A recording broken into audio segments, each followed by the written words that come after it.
حضرت جبریل علیه السلام یو ځل جنت ته راغلی. الله ورته ورسه زما جنت وګوره چې دې جنت کې ما د خپلو بندګانو دپاره څه تیار کړي دي، د هغې منظره وګوره. حضرت جبریل علیه السلام چې کله راغلی جنتو کې ګرځي، چې کله ګرځي نو جنت کې یو برېښنا ولاړه سوه، رڼا ولاړه سوه. د حضرت جبریل علیه السلام دا عقیده سوه چې د الله تعالی دیدار دی، نو اراده یې دا سوه چې د الله تعالی دیدار په سجده کې راباندې تېر سي، نو ژر په سجده کې پرېوت. د الله تعالی د عرش څخه آواز ورباندې کوي، وایي ارفع رأسک یا روح الامین. جبریل سر راپورته کولی په سجده کې پروت دی. دی ورته یا الله زما اراده دا وه چې ستا دیدار دی او ستا د دیدار متعلق مې زړه غوښتنه دا کوله چې په حالت د سجدې کې وکړمه. الله تعالی ورته وایي جبریل دیدار چیرې دی؟ د جنت یو حوره د خپل خاوند سره ناسته ده، هغې د خوشحالۍ په شکل باندې وخندل، د هغې غاښ ښکاره سو، دا د هغې د غاښ برېښنا په دې جنتونو کې ولاړه سوله. د هغې د غاښه څه چې کوم رڼا پورته سوله، د هغه رڼا د جبریل دا زما دیدار نه دی. نو جنتیان هم چې د الله تعالی دیدار کوي، نو جنتیان به ټوله د الله تعالی څخه دا وغواړي یا الله پر موږ باندې په حالت د سجدې کې تېر کړه.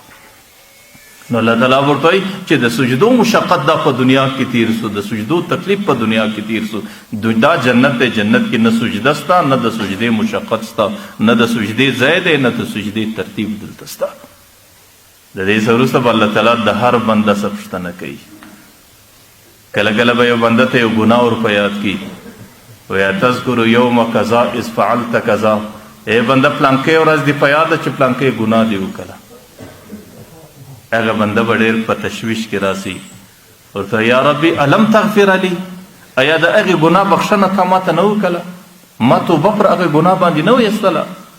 الله تعالی ورته ای بنده خو توبه مې دې قبوله کړې ده، د هغې د قبولیت په خاطر نن زما په دربار کې ناست دی. که چیرې ما د هغې ګناه څخه ستا توبه نه وای قبوله کړې، نن به ته د دې دربار د ناستې مستحق نه وای.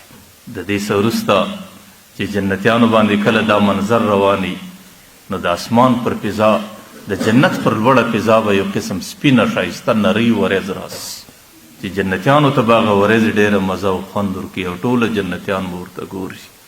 او د ټولو به دا عقیده وي چې اوس باران کېږي او د جنتیانو سترګې به په دې ورېځ کې، لیکن د هغې ورېځې څه به پر دې ټوله اهل جنت باندې داسې پشم اوسي او داسې فرخه به ورباندې اوسي او داسې نرم فشم د باران به ورباندې راسي چې د هغې د خوشبویۍ په وجه باندې په ټوله جنت کې کیفیت د انسانانو بدل شي او په هغې کې الله تعالی داسې خوشبویي ایښي چې هغې خوشبویي نه چا خوشبویي کړې وله، نه د چا په دماغ کې د هغې فکر و تصور راغلی وړو.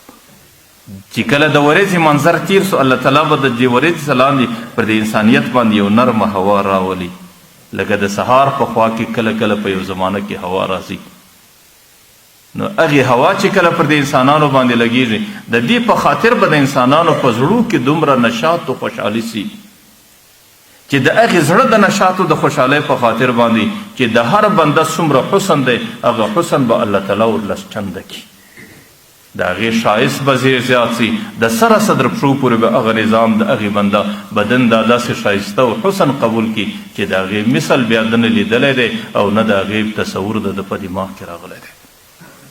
او چې کله دا منظره هم تېره سي، د دې څه وروسته بیا د دې دربار کې د الله تعالی د مشروباتو نظام دی.